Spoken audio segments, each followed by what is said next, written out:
Hey everybody, Rob Bertholf here, and this is a different slide. I don't talk much about myself on this channel, but I thought since there's a lot of new people and I think context is everything, I would share a little bit about my journey. So I'm a fourth generation Adventist, grew up in Northern California, and an interesting time in Adventist history. I was going to a lot of different camp meetings during the 80s and 90s with my parents, and there was a lot of different speakers there, as well as at our home churches. And I was able to hear a lot of different viewpoints, people like Wieland and Preby and Spear and Larson, Stanish, Grossball. And the thing was, when I would learn from these different viewpoints, and then I would go back to church, it was a little bit hard for me because it felt like there always seemed to be these two opposing sides. And it really felt like, when things started coming in, like the celebration movement, right, which is causing these kind of contemporary worship styles, it just felt like everything was just so antagonistic. And, the loyalists would argue, well, it's fine to have drums and rock music and worship. The kids like it, at least they're in church, right? And then the protectors would kind of try to figure out how to rationalize that and say, yeah, I guess we need more modern worship styles to keep the younger generations engaged. And then the reformers would speak out and they would say, the problem is not with, trying to attract youth by enticing them with worldly music and drums. We need to focus on a genuine love relationship with God. And then the rebels, the protectors, I should say, would shut this down. Like, let's not cause division. We can always listen to hymns on the way home in the car, right? And there just became all this infighting, which just seemed so ridiculous. Things that should seem objectively true. But then you'd have the rebels jumping over the top of it, chiming in, saying, these beats are pagan and, they're designed to summon demons to our worship services. And, and then you get the loyalists just essentially, coming over the top of both the reformer groups, saying, God looks at the heart, not the music style, stop causing problems. And then, everyone kind of gets lumped in one category. And to me, it just always seemed, unfair, I guess, or I don't know. It just was weird. And look, I realize that's how Satan works, right? He's not only able to taint the worship experience, but also damage, the unity, and ultimately disengage the reformers. Ellen White even foretold this. She said, "The Lord has shown me before the close of probation there would be drums and music and dancing." Right. So this was prophesied, and then we moved to the next topic, right? And the next topic was, pushing for ecumenicalism, and it's a good thing we're working with other churches. It shows our respected, right? This always is this thing, like we don't want to be seen as a cult. And so we do whatever it takes to feel like we're part of the big brother churches.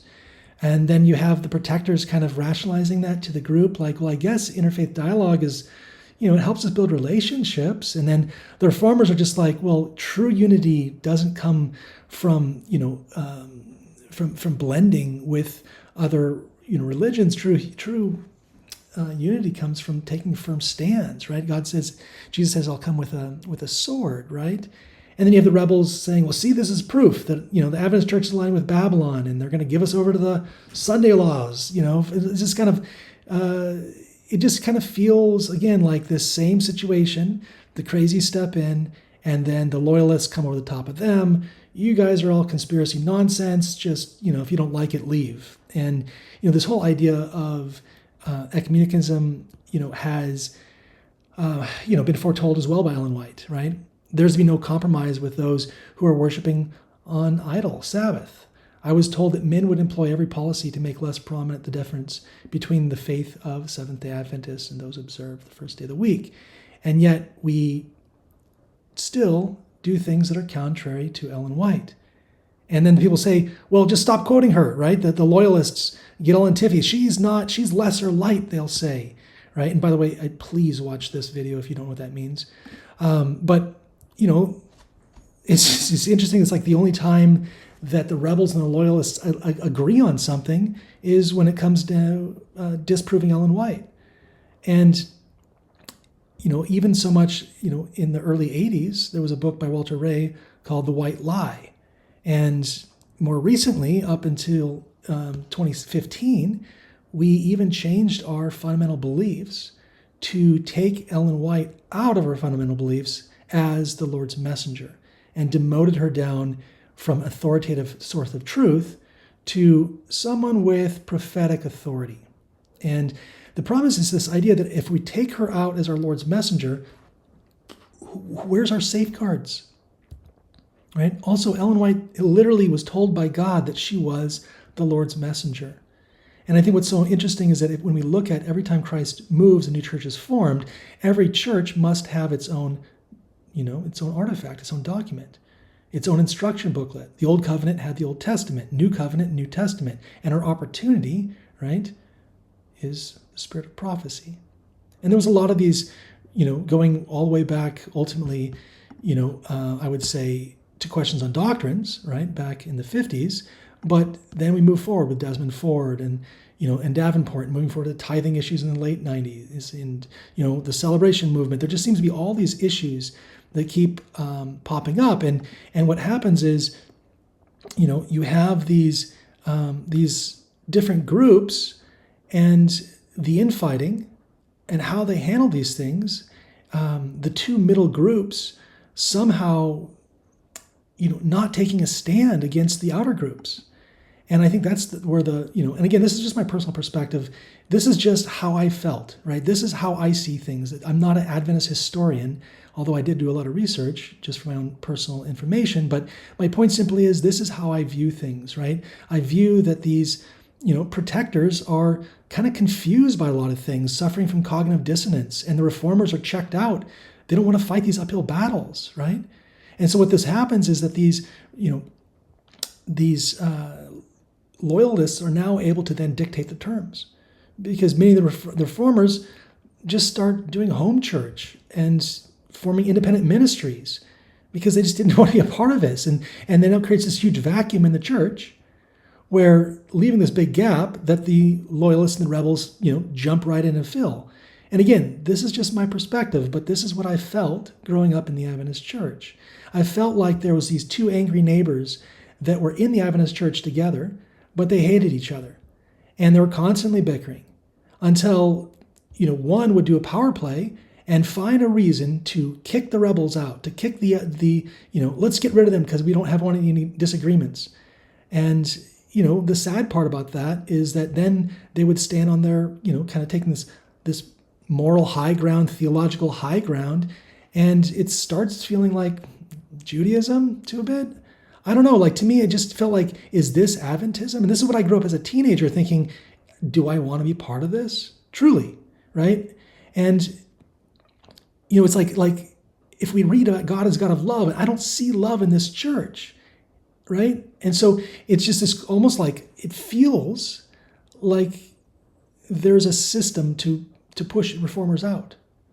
And so ultimately, I ended up going in the military and kind of, just kind of slipped into being a nominal Adventist. I'd go to church every once in a while, but I was mostly just involved with what I was doing. I got a bunch of accolades.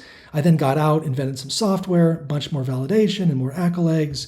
I kind of didn't feel like I needed God too much, and I was just traveling all over, generally living the American dream, multiple houses, and, fat, and unhappy. I mean, that's kind of what the American dream is selling. And from that period of time, I started to question the reality that I was sold. And by the way, if you see these little videos pop on the screen, these are the videos in my channel that kind of talk to these different stages. And I think what's for me is that I had this really super intense experience where I started to question just about everything and needed to find out for myself what's true. Because as I look around, all signs pointed to an intelligent designer. So I was still, it would be really hard for me to become an atheist because logic. And so I knew I needed to seek my creator out for myself. And I started to analyze just really how many cognitive biases that I'd been forming and really kind of trying to see through a clearer lens. And this is where I went to take a journey into thinking about, is there an objective truth? And I ended up, by the way, taking down a huge rabbit hole with with a logic chain that really allowed me to study to show myself approved. And then coming out of this, I kind of was doing the math, thinking what's the probability that I was born into the correct religion? And, back then there wasn't that many Adventists. And so, nevertheless, generation 4 is pretty slim odds. It was less odds than if I was just in a cult. And that was more probable. And so rather than just saying, okay, I'm going to jump back into Adventism, I said, I'm going to see what's out there. And I never gave up on God. I just said, if there's a truer true, I want to find it. And so I started to investigate all the different types of religions. And I got really deep into this. I spent actually 2 years just researching world religions with the intent of actually joining one if it had something that proved better. But all the isms failed me. All of the, the heno, poly, pan, trans, all of those failed me. But my story ultimately goes into, again, looking at, is there an objective truth, and exploring the history and context of each of the different religions. Right? I started reading the Tripitaka because I was interested in Buddhism, because I just felt loved by the people in Buddhism, and that attracted me. The problem was I didn't like the idea that Buddha thought of himself above God. And so that was something that it was kind of a deal breaker for me. Also, the whole sun halo thing, it was just kind of hard to overlook. It's kind of like this idea of paganism light, more in it for you. And so as I was doing more research into this, I actually found that this was really a contemporary version of Jainism. And so I started studying into Jainism, because that's really a clone of what Buddhism ultimately is. I looked into that. Again, it just didn't make sense when we look at, the irony of the religion, and ultimately it comes from Hinduism anyway. So I got into Hinduism and looking into the Vedas, trying to figure out what made sense. There was a lot of similar patterns with their version of the Trinity. Matsuya ultimately being the savior in the flood story, and then I started looking at the names of the other people that were saved. And it was like Brahma, Kush, Shiva, Rama. And it was like, okay, I can't unsee Ham, Kush, Shiva, Rama. So Hinduism was clearly a story of elder lore that was made up based on the, Ham's sons and grandsons. So that kind of was like, okay, I can't get into Hinduism. So I looked maybe more into Sikhism, because that's ultimately just a, kind of a fusion of Hinduism and Islam. Couldn't get past any of that, so I moved into Islam itself. And I actually really liked the Muslim friends that I was making, and I really felt like, I just like their passion, I like their dedication. And so I started reading I read the Quran, and then I started reading into the hadiths that formed the Quran, because some things in the Quran were a little bit odd. I didn't like, this kind of super judgmental God that we found in the Quran. It just wasn't a God of love that I would want to be around or serve. But ultimately what did it for me was the Battle of Yamahana, where there were all of the reciters, the ones that actually knew what Muhammad had to say, they all died. And so from that, we see how Abu Bakr started to realize that, well, we need to document some of Muhammad's stuff, or we're going to lose power. So we started compiling this Quran, and what the irony is that most of it was lost. And so we just substitute something better or similar, and Allah will bless it. And that's what they did. They just kind of created some stuff out of thin air, based on what they could remember, and then burned the rest. And that's what they say, our book is so historically pure. Well, they burned everything else. Also, again, there's a lot of disconnects between the hadiths and between the actual Quran itself. By the way, really good book, Seeking Allah, Finding Jesus. So I didn't want to go back into the Christian faith, and so I wanted to maybe look at Judaism. However, you just can't unsee the Messiah. You can't read the Torah. You can't read the Tanakh without seeing, the Messiah. And also, Isaiah 53, it's kind of odd. It's like how they're just not allowed to read that, right? But there is some parallels in Adventism. We're not allowed to say certain things either. So that's interesting. From then, I kind of, I looked into some of the folk religions, couldn't get into those. Raelism is too much of a joke, right? Same as Catholicism, way too much of a joke. Also, it's so about tradition, it has nothing actually bearing into anything real. And so it takes you back into Protestantism. That's really the only viable option for somebody who doesn't believe that they're God and believes in a creative, for me, through my lens. Again, I respect anybody in their decisions, their path, but this is a story of my path. And this is the decision that I made. And so I started to really look into the Bible, the versions, the history, and how to actually read it and understand it. And I just fell in love with a deeper level of symbolism that we find actually in the Bible. And so I ended up going through also doing a verse-by-verse study of Revelation. All this, by the way, is found in my YouTube channel, where I really unlocked so much more. And then I got into Daniel, really into the prophecies, and one prophecy that I just couldn't shake was a 2300-day prophecy where Christ moved from the holy to most holy place, which would signify that in 1844 or there around 1844, there would be a new church formed. I concluded it was not the Mormonism, although that fits the timeline generally. I concluded it was not Baha'i because I can't get behind syncretism, saying that Jesus was also Buddha, was also Muhammad, etc. It's too contradictory because that would make him being schizophrenic. So I end up looking at Adventism again, which fits the timeline exactly. Also, no other religion understands the sanctuary message. No one understands investigative judgment, even though Desmond Ford tried to remove that from us, and many fell prey to that because they didn't study to show themselves approved. But I really saw that how clear it was that Adventism, was the right path doctrinally, and so I got in deeper into the three angels' messages, looking more specifically into the third angel's message, which we find is the message of righteousness by faith, the message of the 1888 conference that they had, and how, had that message been received, Christ would have already come. And so I started digging into more about what is present truth. How do we have a role to help Christ come? Mark 4:29, Christ's Object Lesson 69.1, and getting into looking at the great controversy ultimately as a court case. I highly recommend that course. Looking at, can we pattern match time? Is 2 Peter 2 verse 8 something that's real, as well as the two verses in Psalms? And then looking into the sea of glass and recognizing how close we really are to God in the sense that they're all watching us, they're all there, desiring to be part of this and wanting us and to be successful and to come back to God and help close out the court case by vindicating the Father. While I was, researching these truths in plain sight, I also stumbled upon the first two visions of Ellen White talking about this hidden book, and spent about 6 months just on this, and I guess decoded it. So far, everything is checked out to be true. We'll see if the next two indicators are. And then from there, I just kind of got back out into the country and, worked on creating an outpost. And then, really working on helping people understand the choices that we have to make. And that includes every aspect of, is God at the center, or are we trusting in human reasoning? Are we allowing the institutional loyalists to dictate what is truth? Or are we going to God ourselves? And this really led me down a path of true education.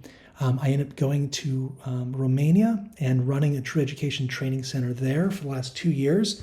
And in this, I learned so much about God's true plan for us and exposing really the lies that we're surrounded by, seeing what God's plan is for us in this idea of full, total development, and taking it from a two-dimensional view that most people see true education as, finding a piece of text that God really inspired me to look at deeper, and developing a framework from that gives us a three-dimensional view on what true education is and how we need to start by restoring our focus.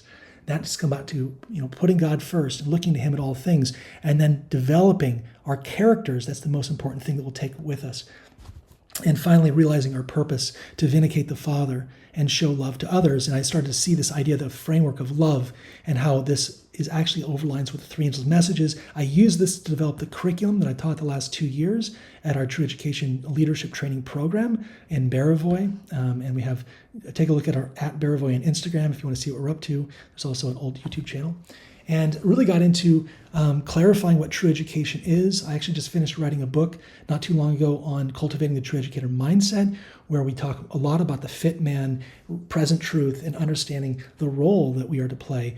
And then from that, I've been developing the last several years ultimately an ecosystem for Adventists that help kind of fill the gap in areas that maybe are not needed. And that's with leadership items. It's with truths, right? Developing, systems to just put information out there more easily accessible, right? Life, homesteads. In fact, actually with this one here, I developed actually an entire homestead assessment course that tells you what you need to learn in order to successfully be on a homestead, developing profiles, even different training paths for entrepreneurship, agriculture, as well as evangelism.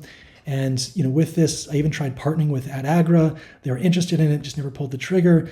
But yeah, I put all this stuff. It's all there. It's all the systems, the software. It's all there.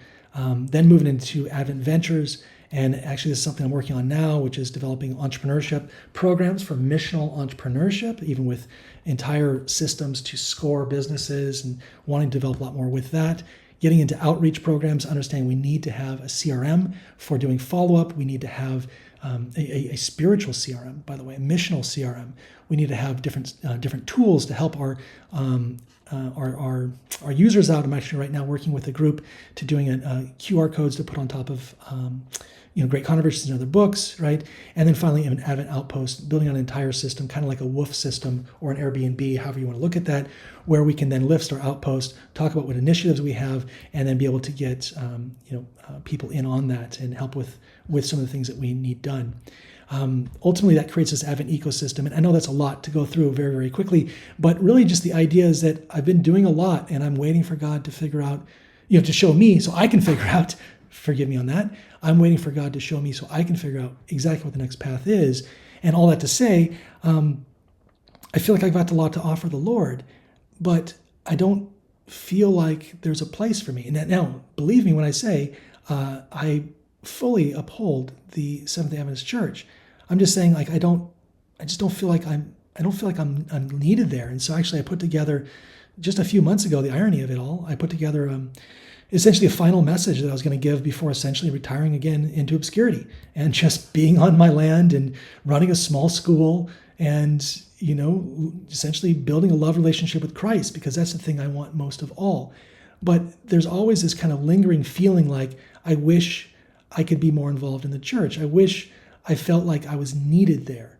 But I don't want to fight these uphill battles. I don't want to fight with people on both sides of the aisle here, who both, I believe, are not being led by the right spirit. And, ultimately I'm willing to stand up as a reformer, but, and put the rebels at bay and show them, no, this is the final church with logic, right? But that also means that we have to accept that Ellen White's a prophet of God. I can't be in an organization with a pastor who doesn't believe Ellen White is inspired, or that she is, they're kind of good books, like you'd read something, a secular thing.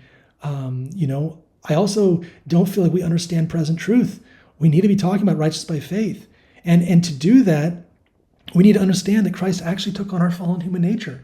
And this was to prove that God's law can be kept. Now, this is where a lot of people who've gone through Babylonian institutions, Jesuit-run institutions, yes, I've said that, a lot of these people are coming out with a wrong idea of things.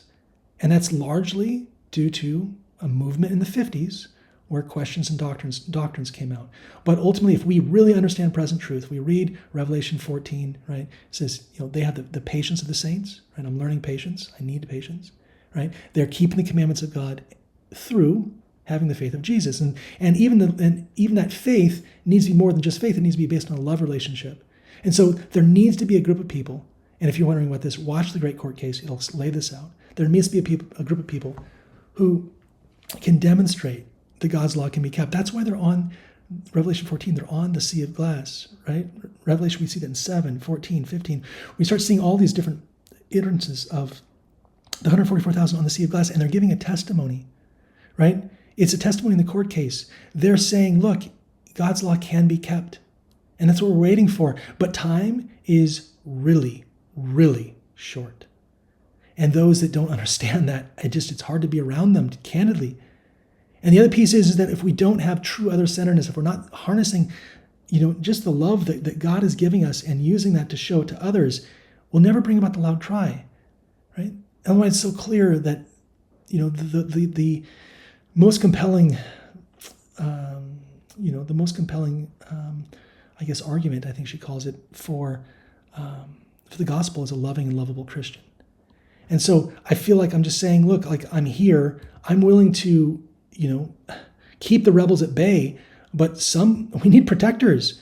We need protectors that are keeping the institution in check. And just saying, where are you? Right? Where are those who are willing to stand up against the mad kings and, from that side of the field? And I really think if you watch my last or 2 videos ago on this idea of the friendly fire, like I really feel like there needs to be, 2 groups one keeping the rebels at bay, the other one's keeping the loyalists at bay, and keeping them true.